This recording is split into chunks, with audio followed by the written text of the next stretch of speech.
Monkey, Chapter 23. Monkey pinched Sandy with one hand and Pigsy with the other. They understood what he meant, and both sat stock still, while the three Taoists advanced, peering about in every direction. "Some rascal must have been here," said the Tiger Strength Immortal. "All the offerings have been eaten up." "It looks as though ordinary human beings have been at work," said the Deer Strength Immortal. "They've spat out the fruit stones and skins. It's strange that there is no one to be seen."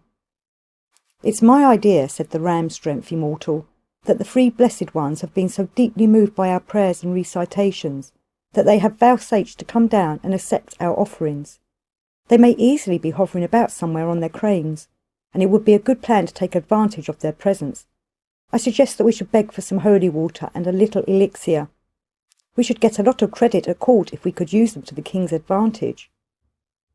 "A good idea," said the Tiger Strength Immortal, and sending for some of his disciples, he bade them recite the scriptures, while he himself, in full robes, danced the dance of the Dipper Star, calling upon the Trinity to vouchsafe to its devout worshippers a little elixir and holy water, that the king might live forever. "Brother," whispered Pigsy to Monkey, "there was no need to let ourselves in for this. Directly we finished eating we ought to have bolted. How are we going to answer their prayer?" Monkey pinched him, and then called out in a loud, impressive voice. "My children," he said, "I must ask you to defer this request. My colleagues and I have come on straight from a beach banquet in heaven, and we haven't got any holy water or elixir with us."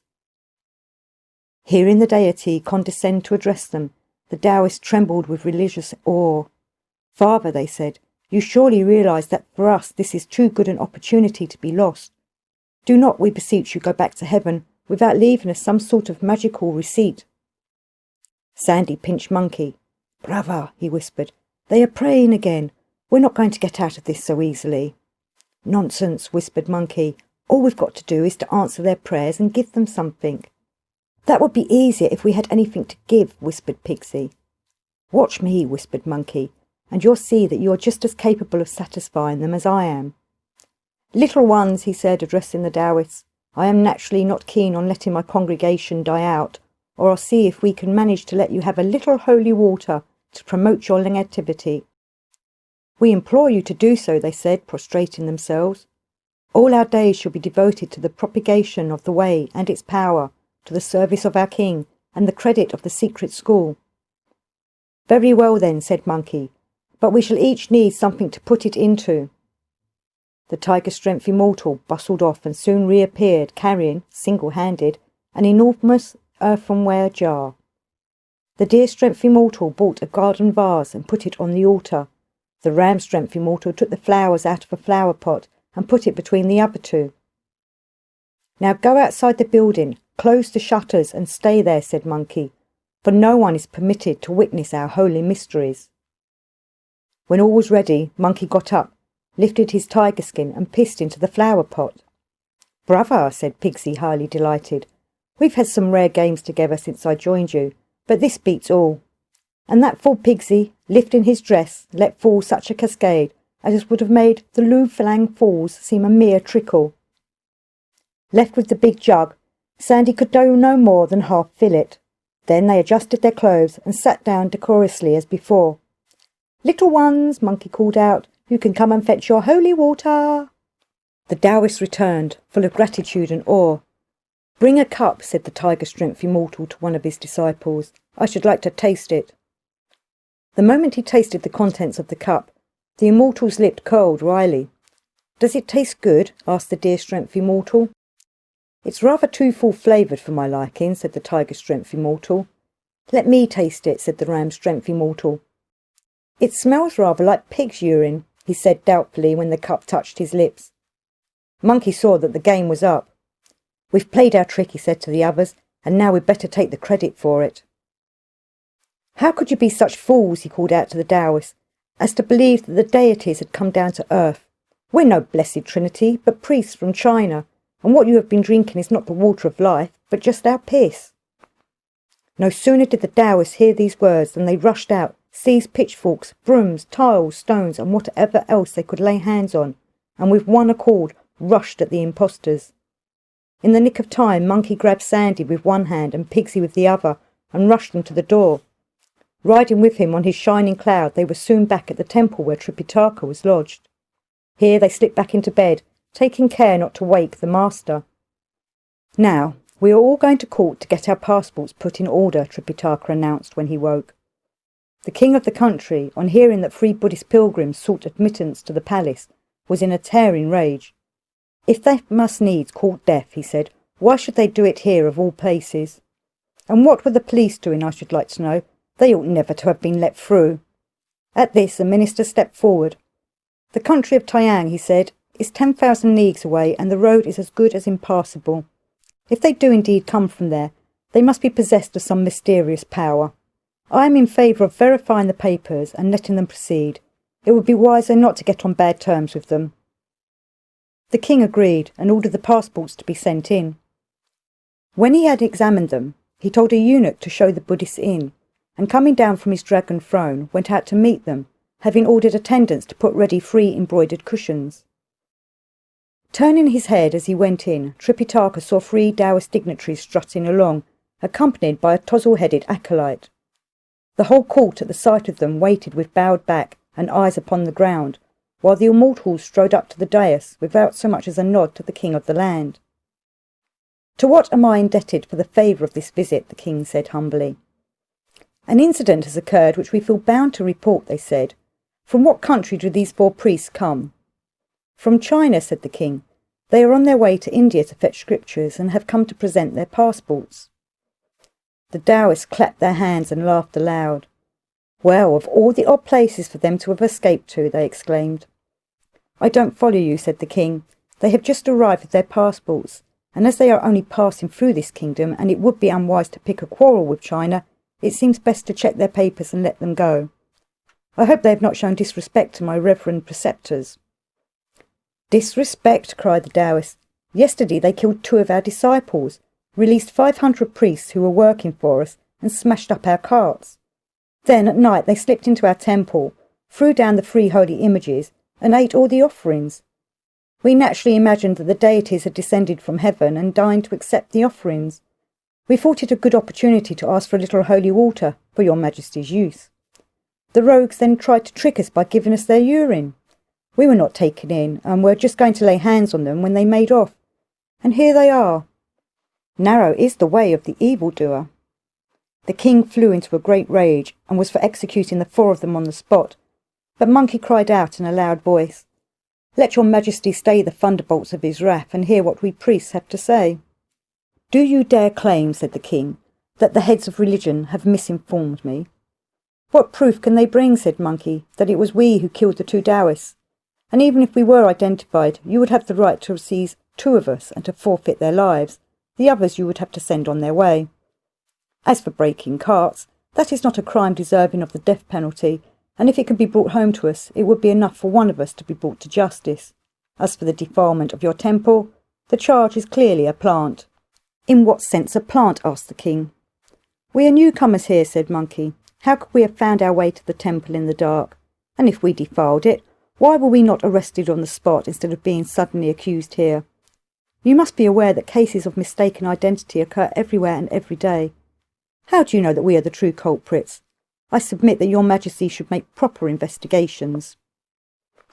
The king had not at the best of times a very clear head, and having heard Monkey's speech he felt thoroughly perplexed. He was trying to make up his mind what to do, when a eunuch announced that a number of village elders were asking to be admitted to the throne. "Your Majesty," they said when they were brought in, "there has been no rain all the spring, and we hope you will ask the immortals to bring us rain and save the people from drought." "You may retire," said the king. "You shall have your rain." "If you want to know," said he, turning to Tripitaka, "why I suppressed Buddhism here, it was because some years ago the Buddhists were unable to bring rain, not a drop of it. Fortunately, these immortals arrived and saved us in the nick of time. You have come from a distant land and attacked the Taoists and their institutions. I ought to deal severely with you, but I am willing to give you one more chance. You shall have a rain-making competition with the immortals. If you can produce rain, I will pardon you, sign your passports and let you go. But if you lose, I shall execute you all on the spot." Monkey laughed. "I don't know about the others," he said, But if it's a matter of praying, I can claim to understand something about it, I assure you." An altar was built, and the emperor went to an upper window of his palace to watch the ceremony. Tripitaka and the other pilgrims waited below, while the immortals accompanied the king. When all the preparations were complete, the immortals were called upon to perform.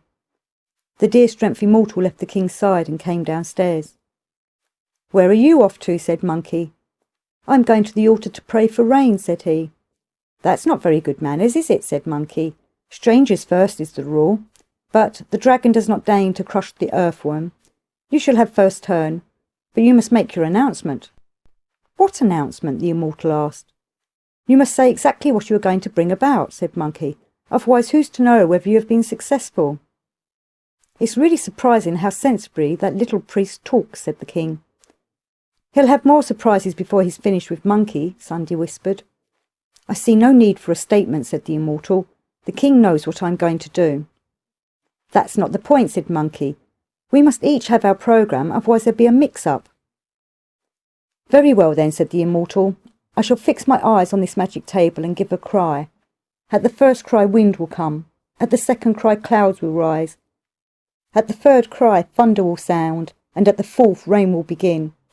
I shall cry out a last time, and the rain will cease." "Pray begin," said Monkey. "This will be most entertaining for us." The altar that had been built was about 30 feet high. On each side were ranged the banners of the 28 lunar mansions. On a long table stood incense burners from which the smoke rose curling, and at each side torches flamed. At the side of each brazier was a metal plate inscribed with the name of a thunder spirit, and at the foot of the table were 5 great basins full of clear water, in each of which a willow spray floated, to which was attached an iron plaque inscribed with the magic diagram of one of the Lords of Thunder. Behind the altar were some Taoists writing out texts. There were also a number of statues representing the deities controlled by the magic diagrams, together with the figures of local deities and patron saints. The immortal strode up to the altar, where an acolyte handed to him a yellow paper inscribed with diagrams and a sword. Sword in hand, he recited some spells and burned a diagram. Then several Taoists came forward with images and a written text, which they burned. A stinging sound came from the tablet which the immortal was carrying, and at the same moment there was a rush of wind in the air above. "That's bad," whispered Pigsy. "His tablet sounded, and he has got as far as producing a gust of wind." "Be quiet, brother," said Monkey. "You'll have enough to do looking after the master. You may leave the rest to me." Dear Monkey, he leapt into the air and cried, "Who's supposed to be in charge of the wind?" At once the old woman of the wind appeared, hugging her bag, while Sun Air Lang held tight the rope at the mouth of the bag, and both bowed low. "I am protecting Tripitaka on his way to India," said Monkey, "and we are having a competition in rain-making with the immortals here. Why are you helping them instead of us? I'll let you off lightly if you call in the wind, but if there is breeze enough to stir those Taoist whiskers, you will each get 20 with this iron cudgel." "We shouldn't dare," said the old woman, and immediately the wind ceased. Pigsy could not refrain from bawling out, "Those Taoists must step down. There is not a breath of wind. They must make way for us at once." Again the immortal grasped his tablet, burnt magic slips, and struck the altar with a resounding crash. At once the sky became full of clouds and mist. "Who's supposed to be in charge of the clouds?" Monkey cried, looking up into the sky, and the cloud boy and mist lad appeared before him, bowing low. When Monkey had explained the situation to them, they immediately cleared the sky, and not a cloud or wreath of mist was left. "You've been swindling your emperor," jeered Pigsy, "and all your magic is bunkum. You stand there fiddling with your tablet, and there isn't a cloud in the sky." Now extremely perturbed, the immortal leant on his long sword and loosened his hair. Then he burned more slips and recited more spells, banging once more with his tablet. All that happened was that in a moment or two the Thunder God and Mother of Lightnings appeared in the sky, bowing towards Monkey. "What brings you here?" he said. "The magic of this immortal," they said, "is perfectly correct and valid. The spells that he burnt reached the Jade Emperor, and he ordered us to come and make a storm." "The storm is all right," said Monkey, "provided that it happens when I want it, but you must hold it up for a bit." They bowed assent, and no thunder rolled, no lightning flashed. The immortal, in a perfect frenzy, was burning strips, reciting spells, and striking again and again with his tablet. Nothing happened. "Now it's my turn," said Monkey. "I'm not going to burn any magic writings or bang with a tablet. I rely on you two divinities to help me out." "Tell us what you want done," said the thunder god, "and we will do it. Otherwise rain and thunder and lightning will come all mixed up together and you won't get proper credit." "I intend to direct the proceedings with my cudgel." "Father," said the god of thunder, "you're surely not going to cudgel us?" "Not at all," said Monkey. "I merely ask you to watch my cudgel. When I point it upwards, you're to send a blast of wind." "We're standing by, ready with our windbag," said the old woman of the wind. "The second time I point it upwards," said Monkey, "there are to be clouds, and the third time thunder and lightning, the fourth time rain, and the fifth time the whole storm must cease." Very crestfallen, the immortal left the altar and went to join the king in his upper room. "I've been watching the proceedings attentively," said the king. "You don't seem to have been able to produce either wind or rain. What's wrong?" "The rain dragons are not at home today," said the immortal. "Don't you believe him?" cried Monkey. "They are all at home. The trouble is that this immortal has no real power over them. We Buddhists will soon set them to work, just you see." "All right," said the king. "Go to the altar, and I'll wait here and see if there is any rain." "Come along now," said Monkey to Tripitaka. "You've got to help me." "My dear disciple," said Tripitaka, "don't think that I know anything about making rain." "Don't let him drag you into it," whispered Pigsy. "He's only trying to have someone to put the blame on if no rain comes." "It's true you don't know how to make rain," said Monkey to Tripitaka, "but you know how to recite scriptures. I'll do the rest."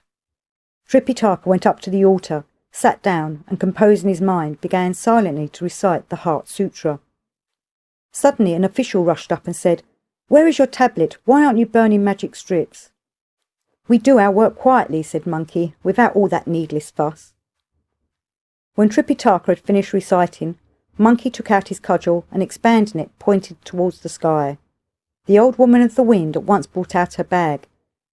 Erlang loosed the rope at its mouth, and with a great roar the wind rushed out. All through the city tiles were lifted through the air, bricks hurtled, sand and stones flew. When the wind was at its height, Monkey again pointed with his stick, and such a black cloud covered the sky that the whole town was dark, and even the neighbouring palace utterly disappeared. Presently Monkey pointed again, and deafening peals of thunder shook the earth. It was as though 100,000 chariots were rolling by. The inhabitants of the town were frightened out of their wits, and one and all began burning incense and saying their prayers. "Now, Thunder God," screamed Monkey, "do your work. Strike down all greedy and corrupt officials, all disobedient and surly sons, as a warning to the people." The din grew louder than ever. Monkey pointed again, and such a rain fell that it seemed as if the whole yellow river had suddenly fallen out of the sky. This rain fell from early morning till noon. The town was already one vast swamp when the king sent a message saying, "That's enough rain. If there is much more it will ruin the crops and we shall be worse off than ever." Monkey at once pointed with his cudgel, and in an instant the storm completely ceased, and there was not a cloud in the sky.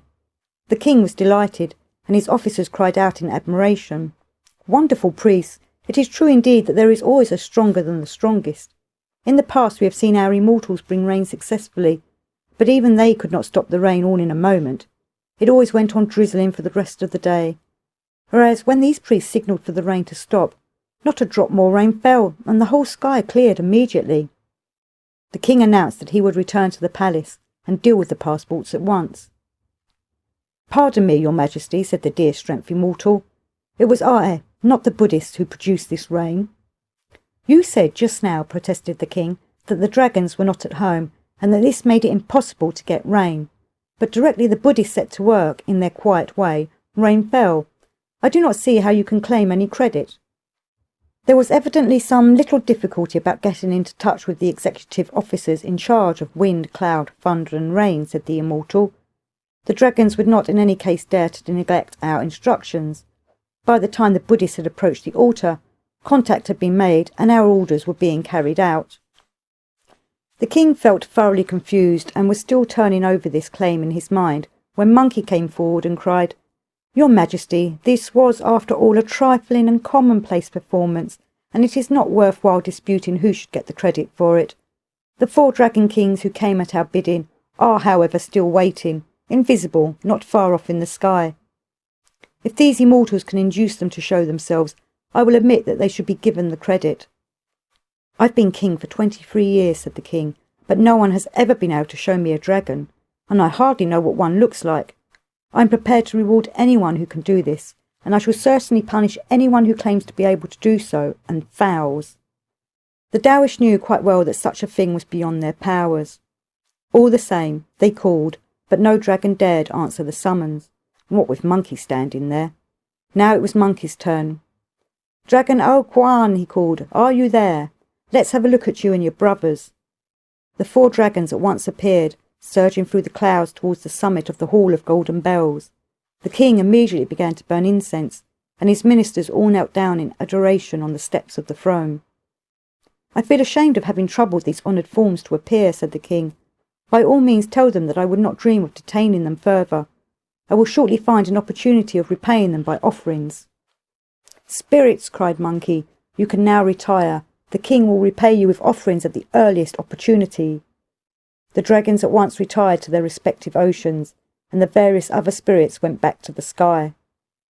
And if you do not know how the immortals were eventually disposed of, you must listen to what is told in the next chapter.